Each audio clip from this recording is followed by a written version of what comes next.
Hello and welcome everyone to Drive Your Face-to-Face course with Canvas. Again, for those of you who are just joining us, I'm Rosalia DiNardo, the Assistant Director of e-learning at Camden County College.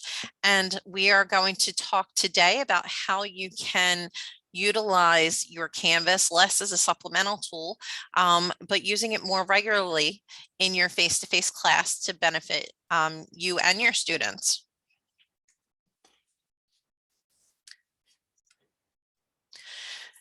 So for those of you who cannot hear me, of course they can't hear me say that either, but for those of you who can, if you could just bear with us for a moment, I'm going to leave this screen up for a moment so that anybody who is not hearing me speak can read it. It is a good idea, for those of you that can hear me, to always glance at it, because if you're ever on a webinar and experience issues, you can follow these little steps and see if you can resolve that. So hopefully everybody can hear me. Actually, just to do a little test, if somebody could put in the chat panel that you can hear me so I know that I am getting through, I would appreciate it. Excellent. Thank you very much. So here's today's agenda. I've kind of mixed it up a bit from my normal agenda, so you really can't tell from my page names what we're going to discuss. It's kind of like a surprise.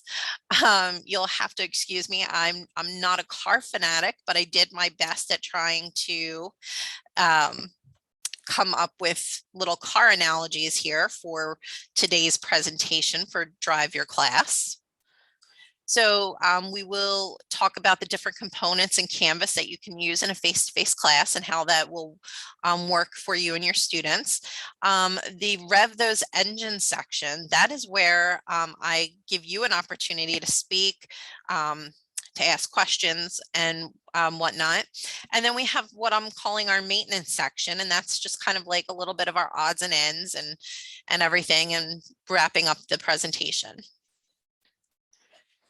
So, okay, let's start our engines and dive in. So we want to stop piecing it together. And by that, as I've already mentioned, a lot of people in face-to-face classes use Canvas as a supplemental tool, or they just use it for their grades and for their syllabus. And you can actually utilize Canvas so much more in your in your weekly lessons. And as I mentioned, there's a lot of benefits for both faculty and students when you use Canvas, the Canvas features more fully than just for grades and syllabi. So let's look at some of those. So as I say here, for maximum performance, you want to utilize Canvas as a faculty member. You can organize your lessons. So the best way to do it is by the week. I have seen it where if somebody meets twice a week, they will make modules for each class session, which you can do as well. It can be a repository for your materials. We all know that students lose the first day handouts pretty much that first day, a lot of them. Sometimes they leave them right in the class in front of you and walk right out.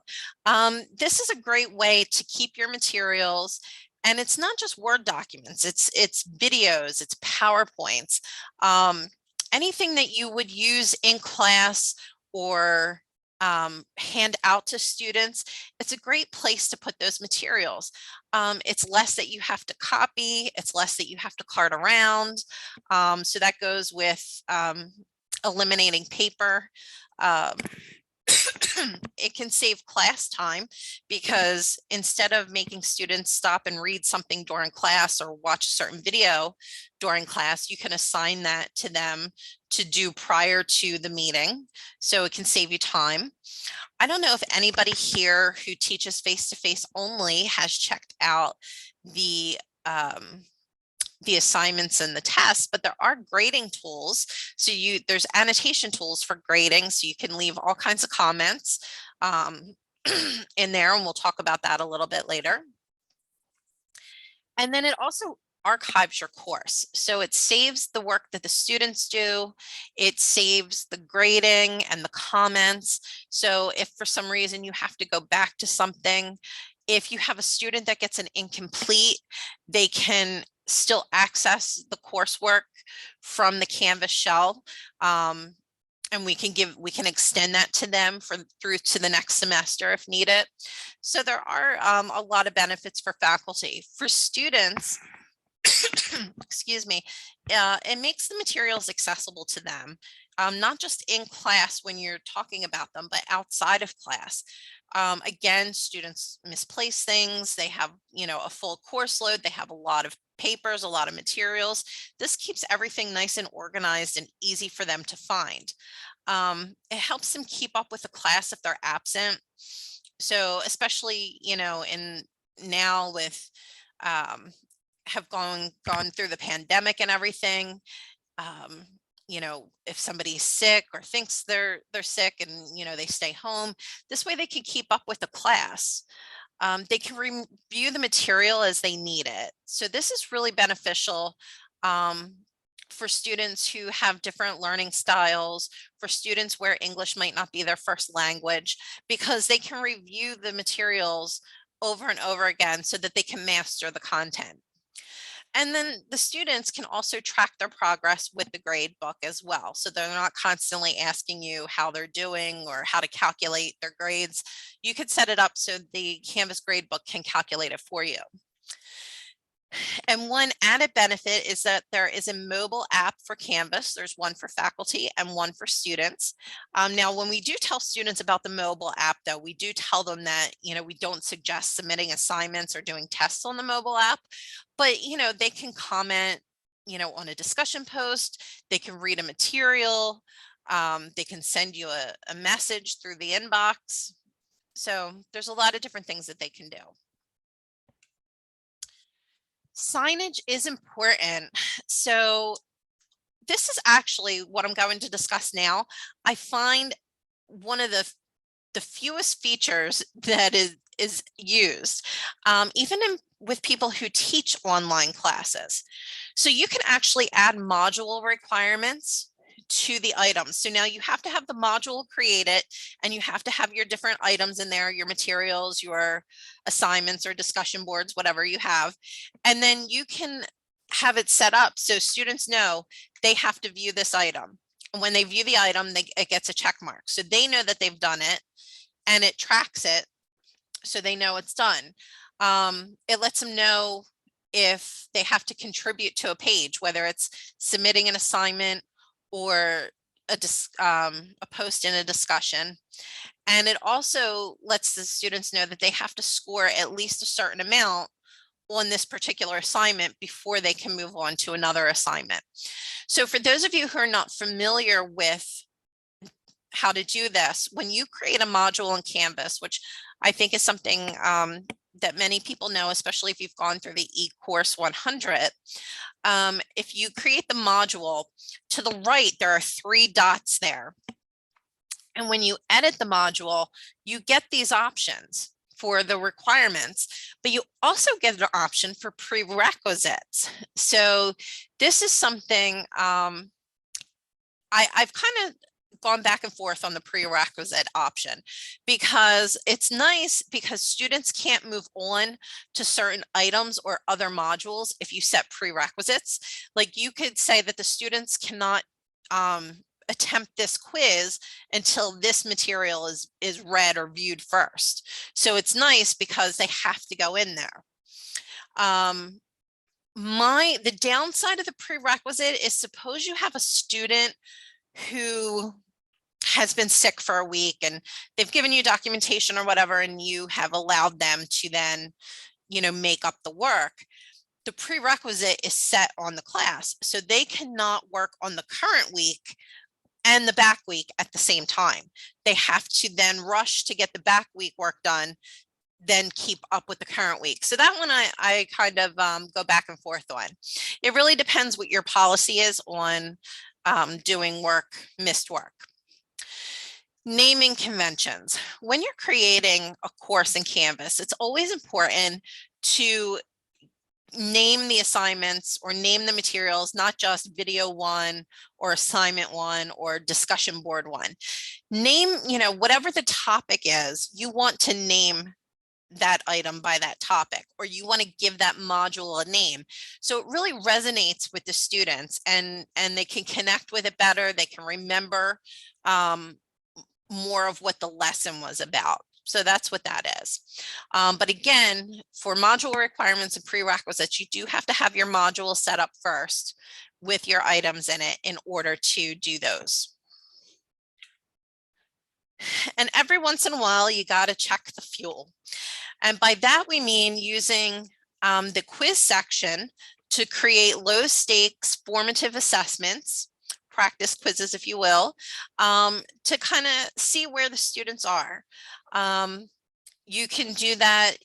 The quiz section gives you an option on whether or not it's going to be graded, whether or not, it's going to be a complete or incomplete, whether or not you want to include it in the final grade book. There's a lot of options there. You also, if you're using classic quizzes, you have the option of doing anonymous surveys. And the interesting thing about the anonymous surveys in classic quizzes is that you can give them points for doing it. So you're not actually assigning the points. The system knows who does it and will automatically give them the points in their grade book. And I have used this option. I like to the paper survey that they give out in class. I like to use that in my online class. And I find that if I give students a few participation points for it, they're more likely to fill it out. So I use the anonymous option. Now, the reason why I say classic quizzes only is because for those of you who might be in teach online classes or do utilize Canvas somewhat for your face-to-face classes, know that we are going to move on to what they're calling new quizzes, and classic quizzes will eventually go away. At this time, they're not planning on bringing the survey tool with them to new quizzes. I'm not sure why. I guess they found that it's not something that's widely used. I am trying to find out how much usage surveys get here to see if it's something that we need to consider looking into a third-party tool. All right. And every once in a while, you just need to take go to the pit stop and get everybody together. And sometimes what we mean here is, you have to take things outside of the classroom. You might have office hours that you have to do. Or a student might request a one-on-one meeting with you. And because maybe your schedules don't mesh up very well, maybe you have to do it when you can't be on campus. This is a great time to utilize conferencing tools. Now, when I specified I left it generic as just conferencing tools. And the reason why I did that is because there is a conference tool built into Canvas. It's called the Big Blue Button. But then also all faculty can contact the Office of Information Technology and have a Camden County Zoom account. So what's nice about the Big Blue Button is it is built in Canvas. You don't have to log into something else. It automatically, you can set it to invite one student, you can set it to invite all your students or whoever you need to speak with. There are limitations to Big Blue Button, and that's why we utilize Zoom. So Zoom, you can record and you can save the recordings. Big Blue Button only saves them for 7 days. With Zoom, you can save them through different methods, which is available in your faculty hub that you can see. You could do it through YouTube, you could do it through OneDrive. You can save the recordings and put them in your class, save them if you need to go back for any reason. Also, the camera is better when you use Zoom. Big Blue Button, not so much. Zoom also offers you different features. You could do the breakout rooms, you could do polls and quizzes. So as a conferencing tool, Zoom far outweighs the big blue button that's inside Canvas. But if you just need a quick meeting and you don't want to fuss with all that, or you haven't been provisioned with a Zoom account yet, you can use the big blue button. So again, office hours are a good one to use a conference tool for. One-on-one meetings is great. To record lectures, this is a good one. You don't have to have anybody on the Zoom call with you. You can record the lecture and save it and add it to your Canvas class. So maybe, students are having a difficult time one week on a particular concept, and you want to explain it to them a little further. You can certainly do a Zoom call for that, or a Zoom recorded lecture. And of course, you can use Zoom or the big blue button for synchronous lessons in the event of a school closure. So we have seen where, we had the pandemic, we closed down, we still had to hold classes. At that time, we were kind of limited with how many Zoom accounts we had. And of course, Zoom was overwhelmed, but now they're good to go. And, we can all, if we had to, if there was a school closure or, another pandemic that closed down the school, we can certainly do synchronous lessons via Zoom. Now, at any time, I know I said that I'm going to give you time to talk later, but at any time, if you have questions, please feel free to add that in the chat area, and I'd be happy to answer them. All right, so you want to make sure that you want to check out all the features. So again, we use Canvas in face-to-face classes for grades because that's how the system, how the students get the grades into, from the college system. And a lot of times people put the syllabus up because their department or division wants the syllabus up. But there's so many other features that you could be utilizing to help organize your class and get information to students. So the first way are announcements. That's a one-way communication with your students.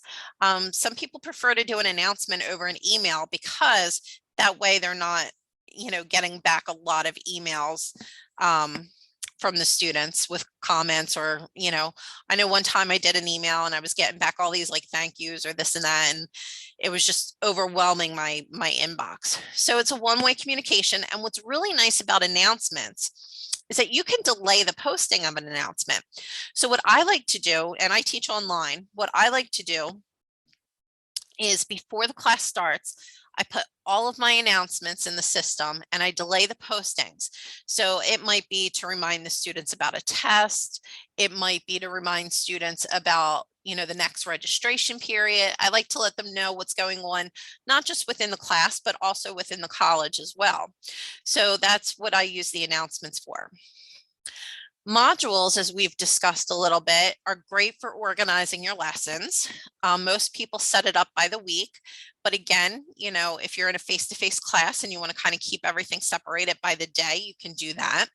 By doing it that way, say you don't want your students to work ahead, but you don't want to be bothered with the prerequisites and everything, that would be a good way to keep them on just that day's work, because you can wait and publish, Thursday's session, Thursday morning or Wednesday night or whenever.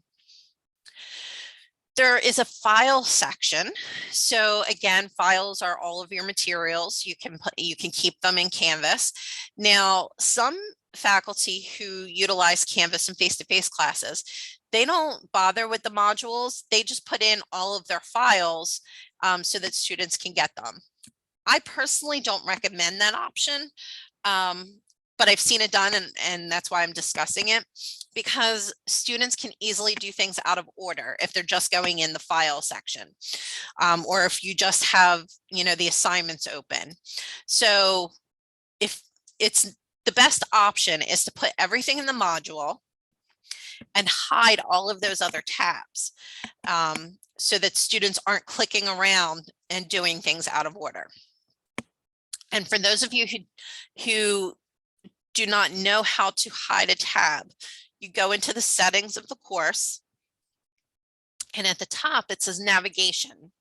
And it brings up all those tabs that you see on the left-hand side. And then you can drag and drop those tabs so that you can only put the ones that you want students to see at the top. And then you have to make sure that you save it at the bottom. And it cleans up that left-hand side. That drives me nuts when I have all those tabs. It's the first thing I do when I'm creating a course is I get rid of all those unnecessary tabs. Then, of course, we have pages. Pages are kind of like files in a way because you can link files into your pages. Pages are basically anything that you want to provide information to the students. Maybe it's instructions on an assignment, but it's not actually the assignment yet. So Canvas recommends that you don't create an assignment just to say, read chapter 1. You know, this is your assigned reading, because you're not grading that. So that would be something that you'd want to put in a page. If students have a project that's not due until the end of the semester, you might want to put the instructions in as a page and then the actual assignment where they submit it in the last module. So again, pages are anything that you want to provide information to the students. And the text box editor allows you to embed videos. So it could be a video that you created. It could be a learning video that you found on YouTube. And the nice thing about embedding it is that students stay within the learning management system. They're not pushed out to YouTube where they get sidetracked. Again, we have assignments. Assignments should only be work that you intend to grade, so that it doesn't confuse students, because students see assignments and they think that they have to submit something. So again, you know, I've seen where people put, you know, your assigned reading is, but they're not collecting anything. So assignments are when you actually want them to turn in work. You can do that one of two ways, the turning in of work. The students could type directly into a text box, which is fine for smaller assignments, or they could upload files. The uploading files is really nice because then you can use SpeedGrader and annotate those files. Again, you can leave, you know, notes on the file, you can highlight things, you can put text boxes in. So it's a really nice feature. So I generally, if it's something small that really isn't going to require a lot of comments, I'll do the text box option. But if it's a larger assignment that I know I'm going to be leaving more information for the student, then I have them upload the file. Actually, I forgot there's a third option. This is especially handy for people who are in language areas.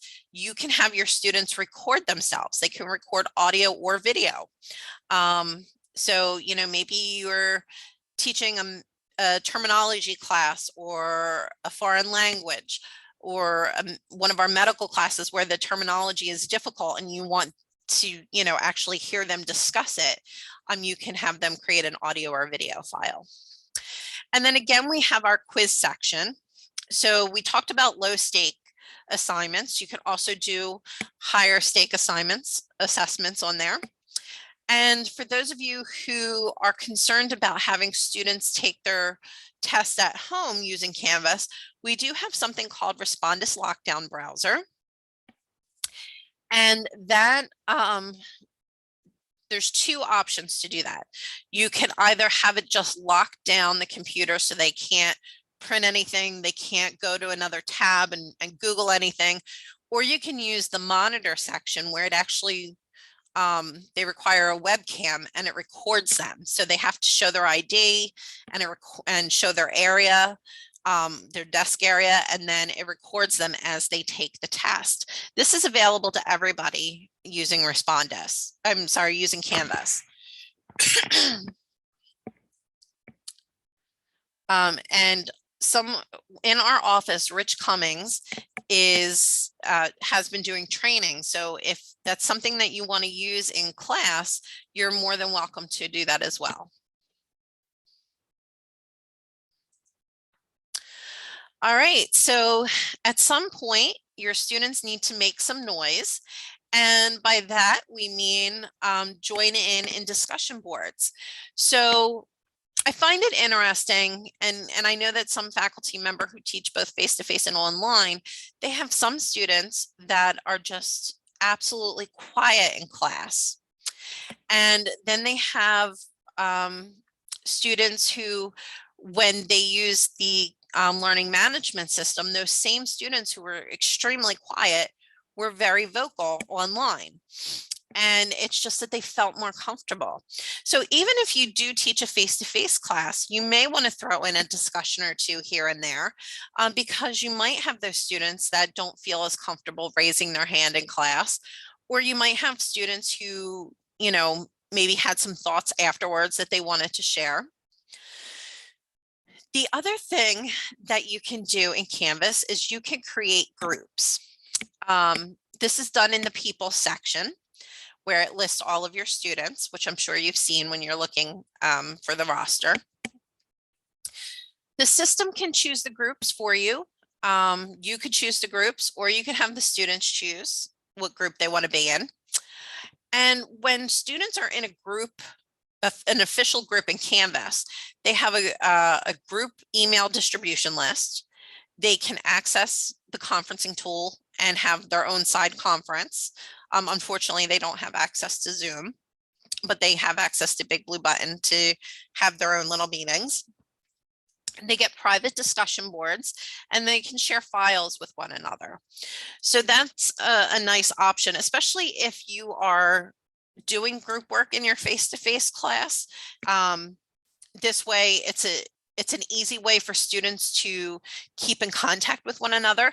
And it's also a way, other than the email, I don't think that the faculty are included on the email, but you can see what's being shared, you can see what's being discussed, you can see how the group is working together. All right, pimping your ride. So you can see my nice little graphic with the eyelashes there. What this means in regards to your Canvas class is that you can do more than just put PowerPoints in there. You could do more than just add YouTube videos, or, well, I do say embed videos, so cancel that part. You can do more than just Word documents. You can actually embed videos. Now, again, these could be videos that you have created.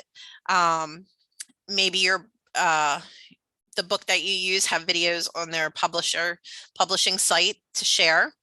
Or maybe they are YouTube videos that you can embed. But what I really like is the next option, where you yourself can record audio or video. And anywhere where you get the text box with the rich content editor, which are the options above the text box, you can record your own audio and video. You could do this in announcements, you could do it on pages, and you can do it on discussion boards. But what I think that a lot of people don't realize, and I think even those that teach online, is that you can also leave audio or video comments for students in any comment section. So anytime you grade something, anywhere there is a comment box for feedback to the student, underneath is a little option for you to record audio or video. And it's super simple. As soon as you click that option, the box appears on your screen.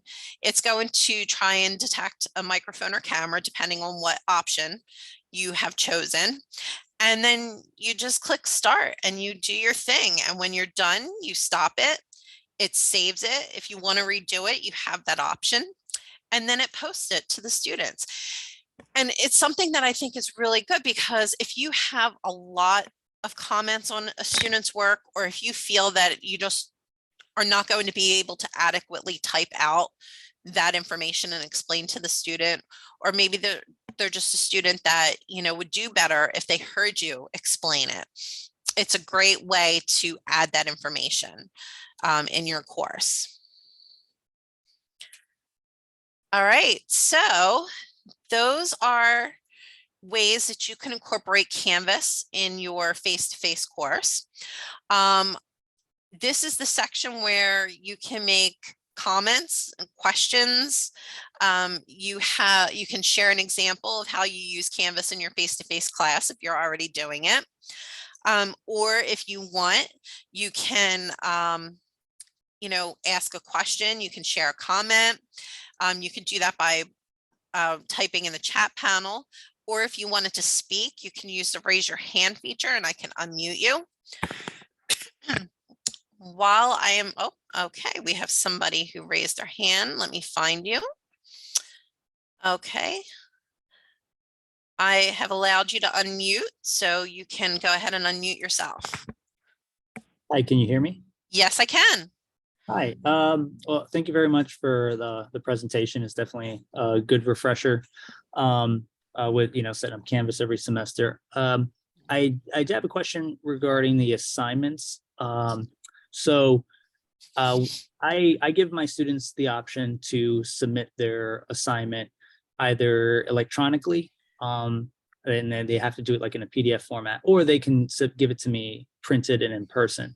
Now, I've found that I guess the most convenient way that at least that I figured out is what I do is I set the assignment to be submitted online to give all students the option to submit online, but they just kind of informally know they can still print in person. But the thing I noticed is that if a student submits their assignment in person and then the deadline passes, Canvas automatically gives them the message that their assignment is missing. And very often I get students kind of panicking or like asking me like, hey, I thought I submitted my assignment, that sort of thing. And so I kind of have to tell them, all right, just kind of ignore that. So I'm just wondering, is there, I guess, is there like a better setting if I wanted to give the option for both types of submissions?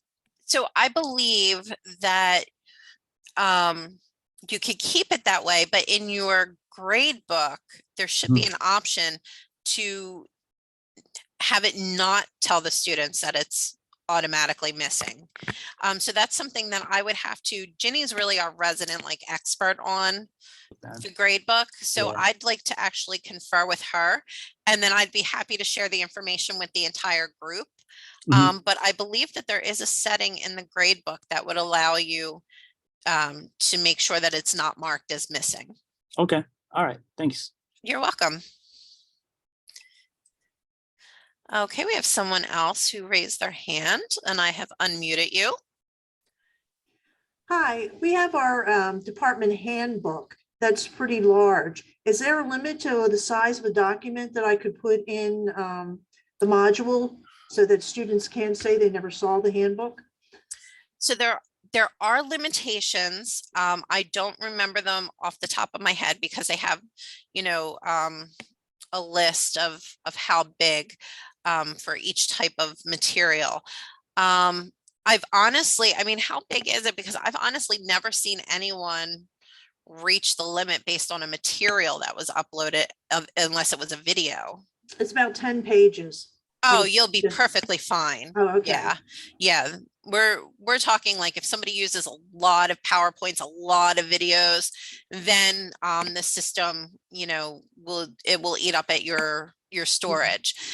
So in regards, while you're asking about, the storage capability, if you are using video links and they're not being embedded, you don't want to just like say if you recorded a Zoom lecture, you don't want to just put that Zoom link in the course. You actually want to go through OneDrive or YouTube and then bring it back in, because that will save on your storage, because unfortunately we cannot increase anyone's storage capability. Oh, thank you. And then another suggestion, if people have things that it's been suggested that when we put the handbook in there is we make an ungraded quiz to document that they've read it. Yes, I actually do that in my orientation session. I make a 1-question quiz asking them to confirm that they have read the orientation materials and letting them know that by, saying yes, that they, that's like a contract. So yes, you can do that. I'm actually not the only person that does that. I've seen a lot of faculty members do that as well. Thank you. You're welcome. Okay, do we have any other hands? All right, so remember, you can either raise your hand, or if you don't want to speak on camera, on the the webinar, you can post in the chat panel. While I'm waiting to see if anybody has any more questions or comments, I'm going to go over our maintenance section. So that's on the left, that's like my odds and ends drawers, because that's usually what I call, it's not my actual drawer, it's one that I found on the internet, but I usually call this the odds and ends section. So what can we do for you in e-learning? And a lot of people will be surprised that we're not only here for those who teach online, we are here for everybody. So those who teach face-to-face courses and want to use Canvas as a supplemental tool, or use it, more than just a supplemental tool, we're here to help you. You'll just send us an email or give us a call, and one of us will work with you, and I'll give you the contact information in a little bit. If you want to create a new online or hybrid course for a future semester, we would help you with that. But also for someone who has been teaching and has been using the learning management system and wants to make enhancements or wants to see if we have any suggestions, all you have to do is let us know. For this one, we do ask that you send us something in writing, because we do not go into faculty courses without your permission. So we would need you to email us and say, can you look at my class and can you give me some suggestions on, different features I can use, or maybe things that I can tweak. So those are just some of the things that we can do for you here in e-learning.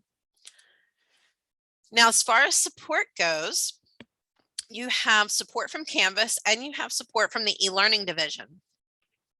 So what's nice about Canvas is they have the Canvas search guides. If you haven't checked those out, on the left-hand navigation pane at the bottom is a help icon. I happen to think that Canvas does a pretty good job of maintaining these guides, because they redo the instructions or the videos every so often. And a lot of times what you're looking for does have a corresponding video. You can talk to them live, calling that hotline number. That's a designated Camden County number for us, so they know that it's someone from Camden County calling. Or you can do my favorite, which is a live chat. The reason why it's my favorite is because, one, I could do other things while I'm chatting with them. Two, you get a transcript of the chat. So if they gave me a link to a video or gave me a link to one of the guides to a specific page, all of that is in the chat, and I can actually put it in a file folder and save it for later. Now, Canvas is available 24 hours a day, 7 days a week, every day of the year. Yes, they were there for Christmas. They weren't available to talk on the phone, but they did have people there to do a live chat on Christmas and Thanksgiving and New Year's. There was somebody available. E-learning, on the other hand, as much as we like you guys, we are not available on those days. So to contact e-learning, you'll see that we have an email address and an extension, 4220. Those are a shared email and a division line. So all four of us get those emails or phone calls. It rings all of our lines. Now, generally, our hours are Monday through Friday, 8:30 to 4:30 during the regular semester. And summer hours are Monday through Thursday, 8 to 5. No Fridays. Now, I will tell you that, we do have this bad habit of checking after hours. So I wouldn't be surprised if you contacted the e-learning email and heard back from one of us. And here we are. So if you've never met us before, here we all are. At the very beginning, we have our Associate Dean, Dr. Patrick Chad. Next, you see me, the Assistant Director. Then we have Ginny McGee, our Instructional Designer. And we have our newest member who's been with us for about a year, Rich Cummings. And you can contact us all individually, as I have our information up there.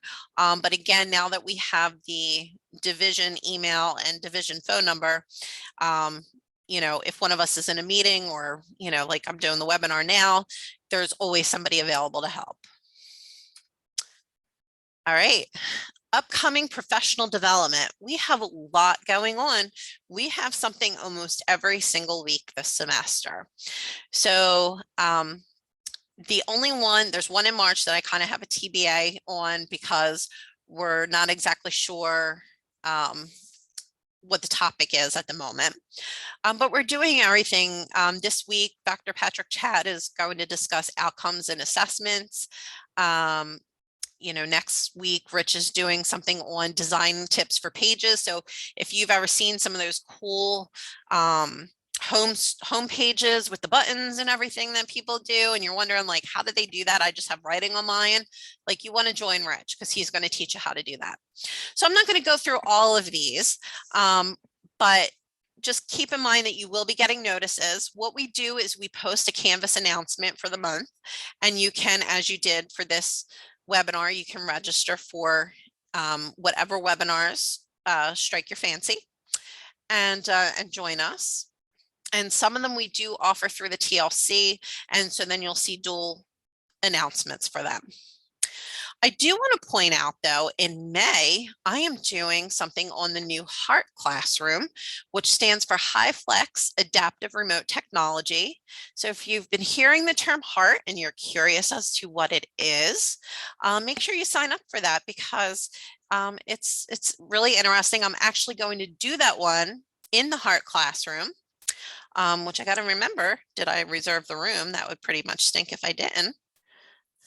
And so you'll kind of get to see firsthand how a HEART classroom works. You can find out the benefits of teaching in a HEART classroom and find out how you can get trained to teach in a HEART classroom. And oh, I have a reference slide, but I did not need one because I had no references. It was all pure knowledge. So I want to thank everyone for joining me today. I haven't seen anyone else raise their hand or type anything in the chat. So I assume that as of right now, no one has any questions or comments. If you do, and you think of something after I end the presentation, please feel free to send me an email. Again, I'm going to check on that gradebook information, and I will check the attendance list, and I'm going to send that to everybody so that you're not wondering what happened to that information. All right, well, thank you for joining me. I hope you have a wonderful evening, and I hope to see you at one of our many other upcoming professional developments. Thank you, everyone.